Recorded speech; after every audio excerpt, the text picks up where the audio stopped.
Who should be held liable when generative AI produces false information? The individual or the AI? Are disclaimers on chat's websites truly enough to protect and clear them of all responsibility, like Pontius Pilate washing his hands? Welcome to the Go Create USA channel. Today, we're going to talk about the good, the bad, and the uncertain side of generative AI.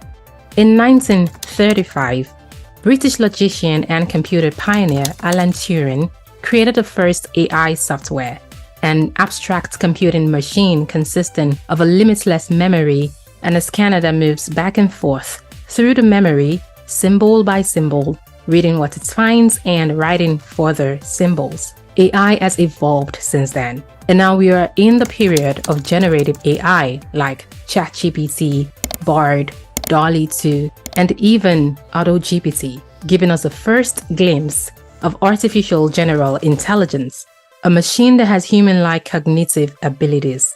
With the rise in generative AI, there has been a profound impact on various fields, such as art, design, content creation, and even scientific research, as it enables the creation of innovative and unique outputs through advanced algorithms and machine learning techniques. For example, GPT-4 is said to have passed advanced tests like the MCAT, LSAT, GRE, SATs, and the top 10% according to OpenAI. It can code in all major programming languages, tell you how to clean a piranha's fish tank, or extract the DNA of a strawberry, and even recently showed its second-year medical students how to treat a patient for blood infection who wasn't responding to the blood pressure support. However, despite the groundbreaking innovations, this advancement in generative AI has also brought about certain setbacks, such as the occurrence of hallucinations or the generation of misleading and inaccurate results, which raises concerns regarding the reliability and ethical implications of these technologies. There have been numerous documented cases where OpenAI's ChatGPT has generated hallucinated information, resulting in significant and consequential harm to individuals. Just recently, Georgia radio host Mark Walters found that ChatGPT was spreading false information about him, accusing him of embezzling money, and as a result has sued OpenAI in the company's first defamation lawsuit, as first reported on by Bloomberg Law. According to the lawsuit, the misinformation ensued when Fred Reel, the editor-in-chief of gun publication Amoland, asked ChatGPT for a summary of the Second Amendment Foundation versus Ferguson case as background for a case it was reporting on.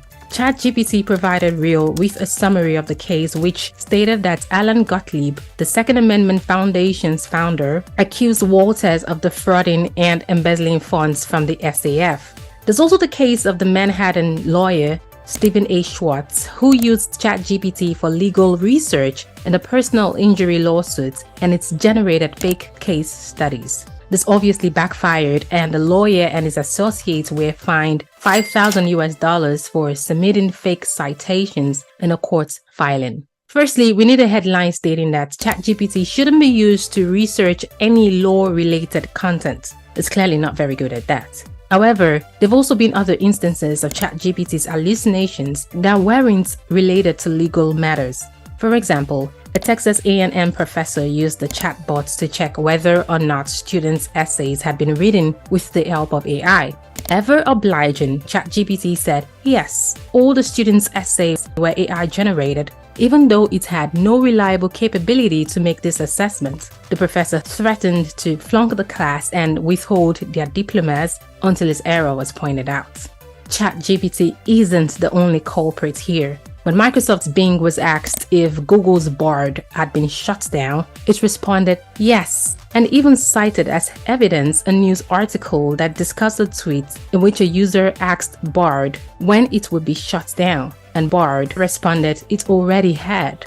However, later on, Bing changed its answer and now correctly replies that Bard is still live. Still, all of these misinformation and fake citations are so messy. The truth is, none of these cases invalidates the incredible potential of ChatGPT and other chatbots. In the right scenario and with the right safeguards, it's clear these tools can be fantastically useful. However, OpenAI needs to do more in ensuring the public is aware of the limitations of ChatGPT, and the tool shouldn't be portrayed as a system that has human-like intelligence with emotions and desires. While sources like Google provide links that invite scrutiny, chatbots confuse their information by regenerating text and adopting the cheerful tone of an all-knowing digital assistant. A sentence or two as a disclaimer is insufficient to counteract this form of preconception. The chatbot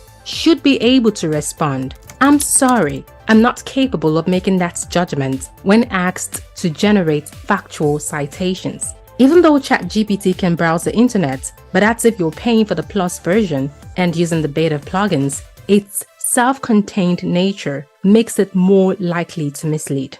OpenAI therefore needs to do more in ensuring the chatbot is more upfront about its limitations. Additionally, it is crucial for ChatGPT users to diligently verify the results generated by the bot by double-checking and even triple-checking them to avoid potential inaccuracies or misinterpretations.